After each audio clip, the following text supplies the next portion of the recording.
ప్రజా టీవీ ప్రేక్షకులకు నమస్కారాలు. వార్తలు చదువుతున్నది మీ ఆంజనేయులు.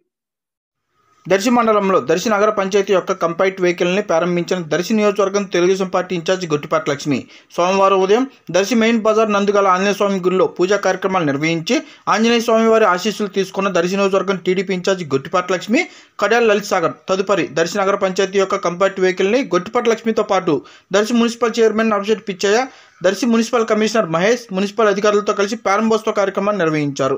ఈ కార్యక్రమంలో దర్శి మున్సిపల్ వైస్ చైర్మన్లు, కౌన్సిలర్లు, టీడీపీ, జనసేన, బీజేపీ నాయకులు, కార్యకర్తలు, మహిళలు, కార్యకర్తలు, అభిమానులు పాల్గొన్నారు.